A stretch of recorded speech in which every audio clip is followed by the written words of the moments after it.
It would be an understatement to say that Midway Games was on fire in the early 90s.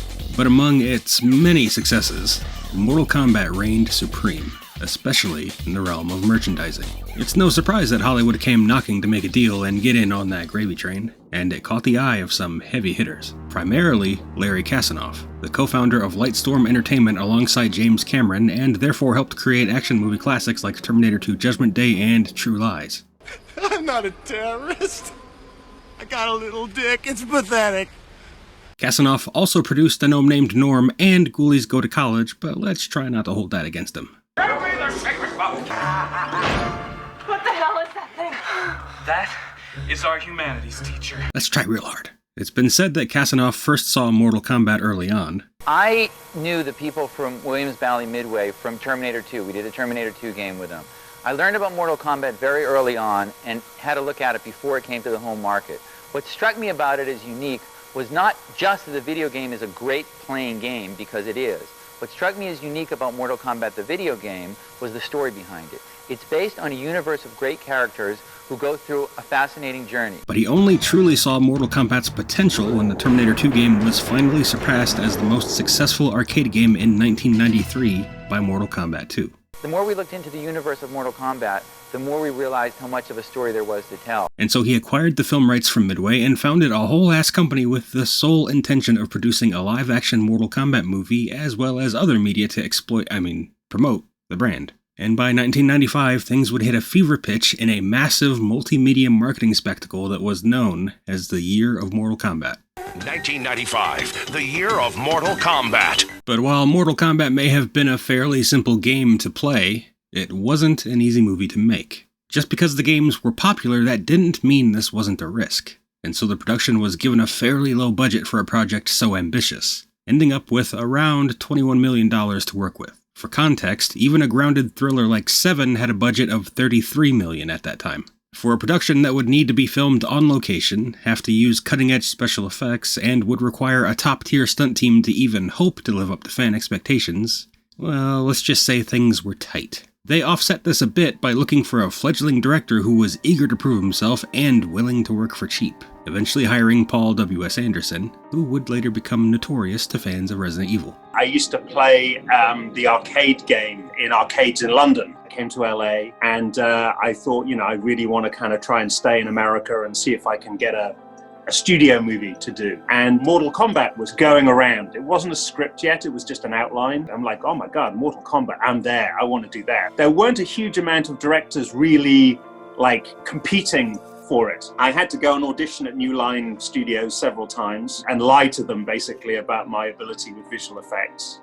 And then eventually, I got the job. To oversee the special effects, Kasanoff hired Allison Savage, having worked with her previously on Terminator 2. And for the stunt coordinator, they hired a man with plenty of experience named Pat E. Johnson, who you'll hear more about later. The casting process wasn't a particularly easy one, as they would largely need actors capable of fighting and doing their own stunts. And so they primarily looked for those with a history of martial arts, or at the very least, some type of athletic background. In fact, each actor had to audition twice. Once for the speaking part of the role, and once for his or her athletic ability. Before the lead role of Liu Kang, eventually won by Robin Shou, the process was a bit more rigorous. So yes, I did audition 7 times, and then the last audition was martial arts. So luckily I was doing films in Hong Kong, so then I was prepared. Hell, it even sounds like they held auditions for Johnny Cage's sunglasses, eventually worn by Lyndon Ashby. Yeah, the selection of the sunglasses was such a process. The character that was written, you're totally Johnny Cage, you know that, right? And there's a certain, swagger, I suppose, American swagger about Johnny Cage. Yeah. So he was perfect. I'm actually baffled. They initially hired Brandon Lee to be Johnny Cage. No, he was never going to be Johnny Cage. Glad to put that to rest. For the role of Sonya Blade, they initially hired Cameron Diaz. But when she broke her wrist during the pre-production fight training, they quickly needed to find a replacement, picking Bridget Wilson, Big mistake.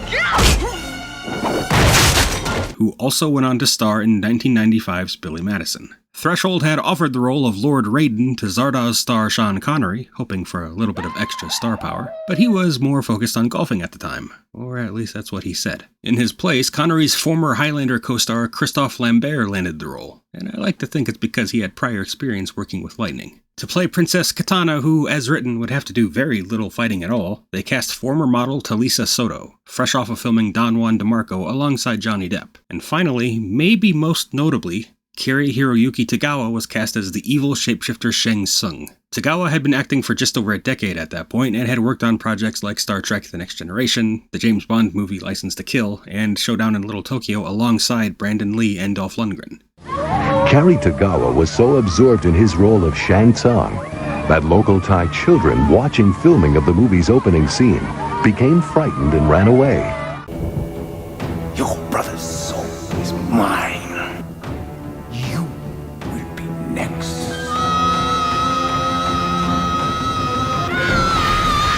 The Mortal Kombat movie was primarily filmed in Thailand, and it seems it was a mostly positive experience for everyone involved, which was apparently thanks in large part to Paul W.S. Anderson himself. Paul is one of those person who really value friendship, and when we all got together, we just got along. We just kind of bonded, and we had this chemistry, right. and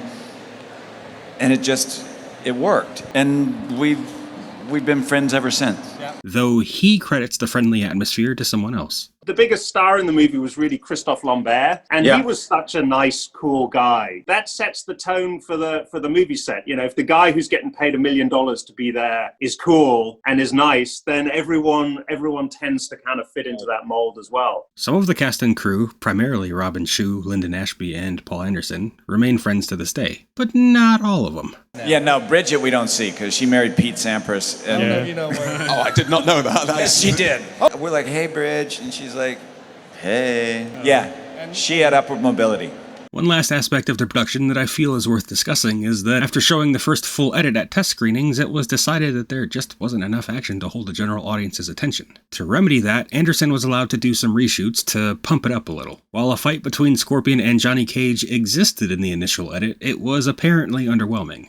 We shot the start of the Scorpion fight in Thailand. It just wasn't that much of a fight. And Lyndon came to me afterwards and said, we should just go shoot another fight scene for a couple of days. He was right. And then, the test audience confirmed that. So then we went and shot not for another 2 days, but for another 5 or 6 days, I think. On top of that, an entirely new fight was added, featuring the debut of Reptile's human form fighting Liu Kang in Outworld. Robin Shou had already helped map out several fights during filming, and so he had Anderson's complete trust to handle the stunt and fight choreography for those extra scenes. And he knocked it out of the park. To this day, these are largely considered the best fights in the movie, adding in some extra spectacle. I just wish someone could explain to me what the hell all this reptile statue nonsense was about. You've been chosen to defend the realm of Earth in a tournament called Mortal Kombat. One of you three will decide the outcome of the tournament. On August 12, 1995, Threshold Entertainment's behind-the-scenes special, Mortal Kombat Behind the Dragon, aired on the TNT network and was viewed in nearly 4 million homes, according to Nielsen ratings, and effectively hyped up the movie's release the following week. The Mortal Kombat movie itself released on August 18, 1995, and earned $23.3 million its opening weekend, becoming what was then the second highest August debut in the history of the film industry, and even stayed in theaters all the way up to the release of the VHS tape. The story was one that fans would recognize easily enough. Mortal Kombat follows the warrior Liu Kang, the actor Johnny Cage, and the Special Forces soldier Sonya Blade, all three guided by the god Raiden, on their journey to combat the evil sorcerer Shang Tsung and his forces in a tournament to save the Earth. The movie wasn't entirely faithful to the game's original tone, though, especially as it was rated PG-13 and massively toned down the violence, although they did slip in some gruesome deaths past the censors. And there were some disappointing decisions made with key characters, like making Scorpion and Sub-Zero work alongside each other under Shang Tsung. Scorpion and Sub-Zero, slaves under my power. But fans and the general audience largely liked what they saw. At least enough to overlook the fact that this sky was seemingly made from black tarps and Christmas twinkle lights. Even Gene Siskel was charitable towards it, and stood his ground when defending it to Roger Ebert on their show, Siskel and Ebert at the Movies. A lot of fun. No, I can't really give a thumbs up, although I'm right in the middle on it. Weren't you surprised by the quality? You had a better time, admit it, you had a better time than you thought you were going to have in this picture. Well, since I thought I was going to have a very bad time, that would be true. So it was more of a crowd pleaser than anyone expected, including the cast. You got to remember, there had never been a successful video game to movie.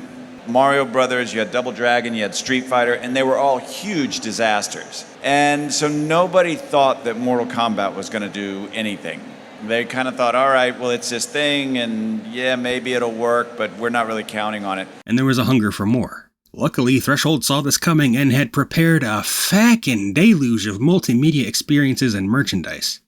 Be part of the adventure from Mortal Kombat the movie. Own the official crew t-shirt. This 100% cotton official Mortal Kombat film crew t-shirt is available to you only through this offer. It's not sold in any stores or catalogs, and it's only available for a limited time, so you'd better hurry.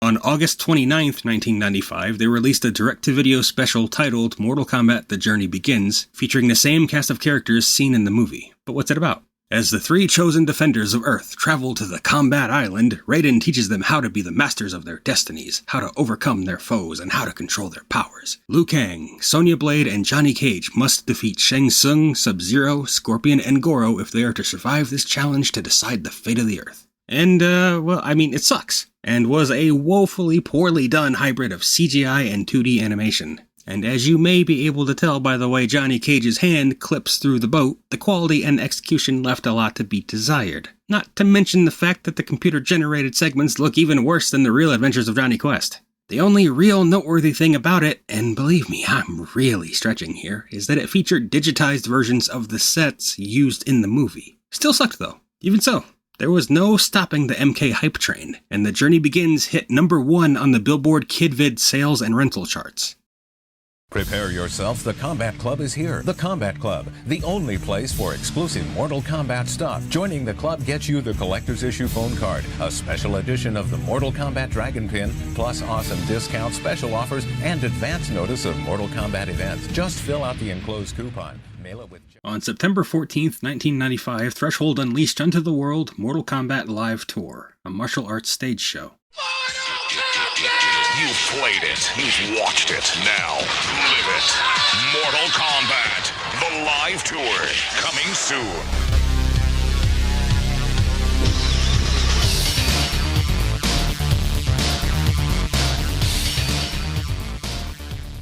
Kasanoff sought out David Fishoff to produce it, and, you can really see why when you look at Fishoff's past projects that are pretty similar to Mortal Kombat, such as The Monkees' 25th Anniversary Tour, Classic Superfest, The Dirty Dancing Concert Tour, Dick Clark's American Bandstand Tour, Ringo Starr and his all-star band for 3 tours, the American Gladiators Live Tour, and many, many more. David Fishoff and the entire production were facing an uphill battle when promoting the show as a family-friendly affair, as the media's key talking point was violence in video games. This is martial arts. There are more kung fu and more martial arts schools opening up every day in every community.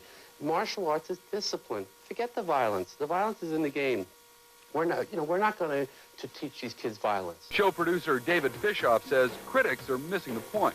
Mortal Kombat is not about death, but it's about mortals trying to overcome and trying to beat evil and to become better, where good can overcome evil.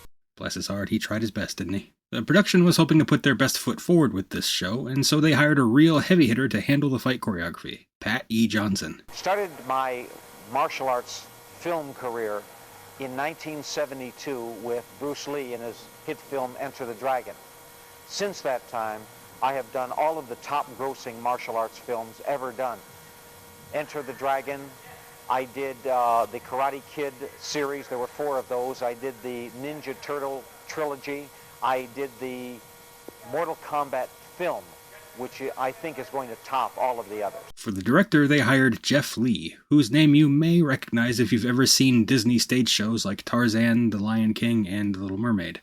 And he did his damnedest to hype up this show, especially the technological aspect of it. Normal theater road tours have a tendency to focus on about 3 or 4 minor elements, or major elements.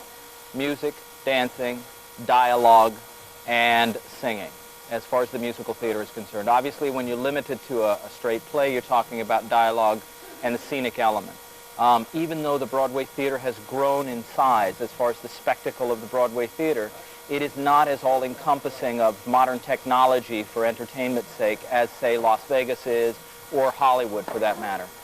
This project takes a lot of my own personal interests as far as other theatrical technologies, laser, pyrotechnics, the musical aspect of this, the grandeur of putting it into an arena to seat 7,000 to 10,000 people. Putting those elements together to help support the story and the characters is something that I kind of thirst for. When you add on top of that the ability to then focus in on subtleties of this show with the cameras and utilizing the two projection screens, you've basically taken the best of all possible worlds and put them together in one entity. The cast also tried to hype it up, going on a morning show to give a sneak peek at their fight choreography, including a thrilling battle between Sub-Zero 2 and Cabal.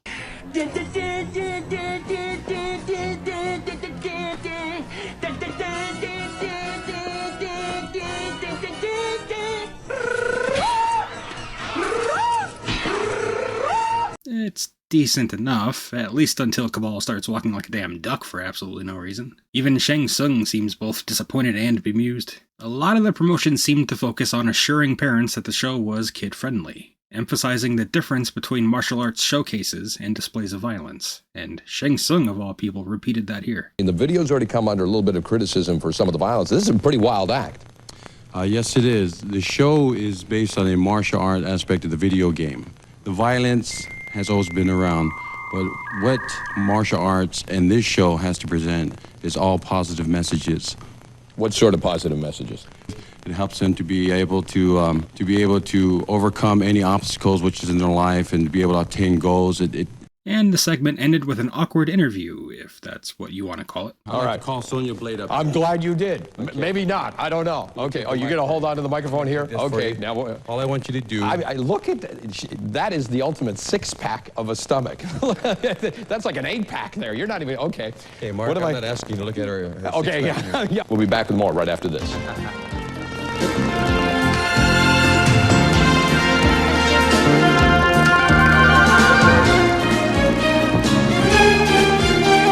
Can't really find any footage of the MK Live tour, just the occasional short promo like those I've shown here. The only plot details I've found come from this single sentence. 3 Earth warriors travel to Outworld to rescue their comrade and find an amulet that can defeat Shao Kahn and save Earth.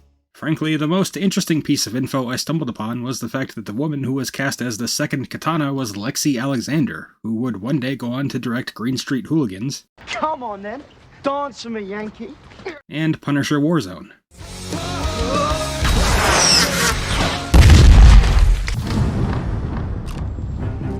With Pat E. Johnson working as her stunt coordinator on both movies. Other than that, the promo material certainly makes it seem like the tour was received well by fans who were able to attend. I loved it. I thought it was way much better than Power Rangers Live. I thought the show was incredible. The special effects were just amazing. It was really, really cool. It was great, man. I think the laser show was wonderful. The colors were great. It was exciting throughout the whole thing. It was so good. I want to see it again. Although they're not exactly going to showcase negative reviews, are they? No, who am I kidding? Nobody's going to rip on a show that sells exclusive and totally rad MK Pogs. The tour ran into 1996 before finally calling it quits.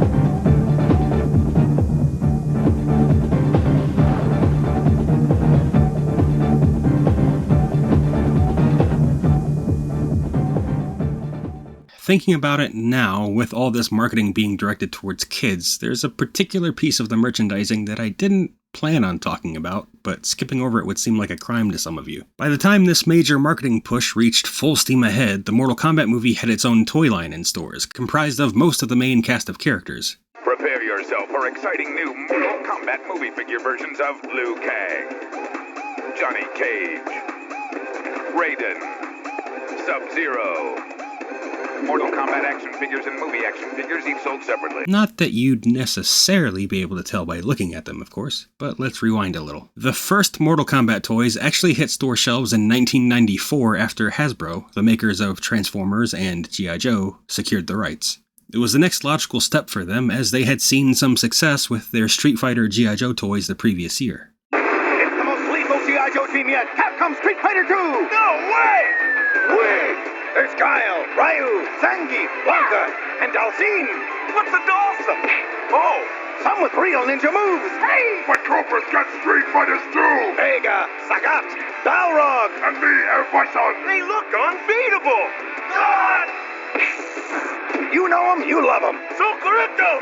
Capcom Street Fighter 2 figures each sold separately. Oh, I like them. Like the Street Fighter toys, these MK ones were primarily made from existing G.I. Joe parts to save on cost and maximize profits. Because of course. If the character were lucky, they'd at least get their own uniquely sculpted head. Or if you're movie Raiden, you're stuck looking like Ken Masters after a run-in with Pennywise's Deadlights. Like I said, the first wave released in 1994, but was based entirely on the video games. Prepare yourself for combat. Mortal Kombat action figure. Reptile in the Dragon MK1. Kano on the Combat Cycle. Mortal Kombat. It's not just a game anymore. Combat Cycle comes with Kano. Dragon MK1 comes with Reptile. Other figures each sold separately.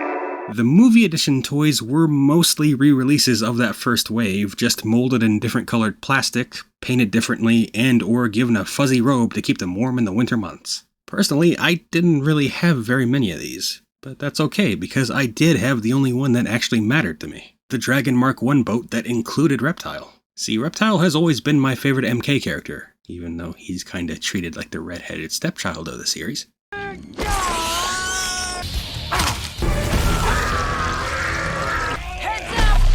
Obviously, this boat was never in the games, or the movie for that matter. Turns out it was a repainted G.I. Joe vehicle. And yeah, Reptile didn't quite look the way he did in the games or the movie. But I didn't care. To me, it was the coolest thing that could ever come from Mortal Kombat. It was awesome, man. But at some point, it just kinda disappeared. I always stored Reptile in the seat. It was his after all, so he went away with it.